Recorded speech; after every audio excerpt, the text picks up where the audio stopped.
हम कैसे पुतले हैं। महाराजा चंद्रगुप्त का दरबार लगा हुआ था। सभी सभासद अपनी अपनी जगह पर विराजमान थे। महामंत्री चाणक्य दरबार की कार्रवाई कर रहे थे। महाराजा चंद्रगुप्त को खिलौनों का बहुत शौक था।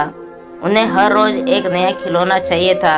आज भी महाराजा के पूछने पर कि क्या नया है, पता चला कि एक सौदागर आया है और कुछ नए खिलौने लाया है। सौदागर का ये दावा है कि महाराजा या किसी ने भी आज तक ऐसे खिलौने न कभी देखे हैं और न ही कभी देखेंगे। सुनकर महाराज ने सौदागर को बुलाने की आज्ञा दी। सौदागर आया और प्रणाम करने के बाद अपनी पिटारी में से 3 पुतले निकालकर महाराज के सामने रख दिए और कहा कि अंदाता, ये तीनों पुतले अपने आप में बहुत विशेष हैं। देखने में भले एक जैसे लगते हैं मगर वास्तव में बहुत निराले हैं। पहले पुतले का मूल्य 1,00,000 मोहरे है, दूसरे का मूल्य 1,000 मोहर है और तीसरे पुतले का मूल्य केवल 1 मोहर है। सम्राट ने तीनों पुतलों को बड़े ध्यान से देखा। देखने में कोई अंतर नहीं लगा, फिर मूल्य में इतना अंतर क्यों? इस प्रश्न ने चंद्रगुप्त को बहुत परेशान कर दिया। हार कर उसने सभासदों को पुतले दिए और कहा कि इनमें क्या अंतर है, मुझे बताओ। सभासदों ने तीनों पुतलों को घुमा फिरा कर सब तरफ से देखा मगर किसी को भी इस गुत्थी को सुलझाने का जवाब नहीं मिला। चंद्रगुप्त ने जब देखा कि सभी चुप हैं तो उसने वही प्रश्न अपने गुरु और महामंत्री चाणक्य से पूछा।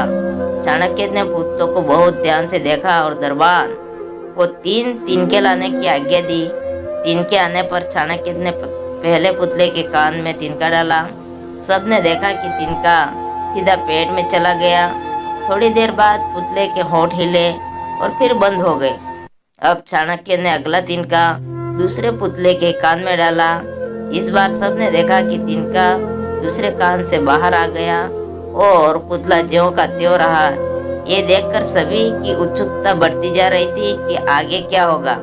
अब चाणक्य ने तिनका तीसरे पुतले के कान में डाला। सबने देखा कि तिनका पुतले के मुंह से बाहर आ गया है और पुतले का मुंह एकदम खुल गया। पुतला बराबर हिल रहा है जैसे कुछ कहना चाहता हो। चंद्रगुप्त के पूछने पर कि ये सब क्या है और इन पुतलों का मूल्य अलग अलग क्यों है, चाणक्य ने उत्तर दिया, राजन, चरित्रवान सदा सुनी सुनाई बातों को अपने तक ही रखते हैं और उनकी पुष्टि करने के बाद ही अपना मुंह खोलते हैं। यही उनकी महानता है। पहले पुतले से हमें यही ज्ञान मिलता है और यही कारण है कि इस पुतले का मूल्य 1,00,000 मोहर है। कुछ लोग सदा अपने में ही मग्न रहते हैं, हर बात को अनसुना कर देते हैं। उन्हें अपनी वाह की कोई इच्छा नहीं होती। ऐसे लोग कभी किसी को हानि नहीं पहुंचाते। दूसरे पुतले से हमें यही ज्ञान मिलता है और यही कारण है कि इस पुतले का मूल्य 1,000 मोहर है। कुछ लोग कान के कच्चे और पेट के हल्के होते हैं। कोई भी बात सुनी नहीं कि सारी दुनिया में शोर मचा दिया। उन्हें झूठ सच का कोई ज्ञान नहीं, बस मुंह खोलने से मतलब है। यही कारण है कि इस पुतले का मूल्य केवल 1 मोहर है। आप कौन से पुतले हैं? शिक्षा। दोस्तों, जीवन में किसी भी बात को पहले जांच परख करने के बाद ही उस पर अपने विचार प्रकट करने चाहिए। सुनी सुने बातों पर कभी विश्वास नहीं करना चाहिए। सदैव प्रसन्न रहिए। जो प्राप्त है पर्याप्त है। कहानी सुनने के लिए बहुत बहुत धन्यवाद। अगर कहानी पसंद आई हो तो वीडियो को लाइक कीजिए, कमेंट कीजिए, शेयर कीजिए। Thanks again. दोस्तों, सुनते रहिए, सपोर्ट करते रहिए। Thank you. जय हिंद।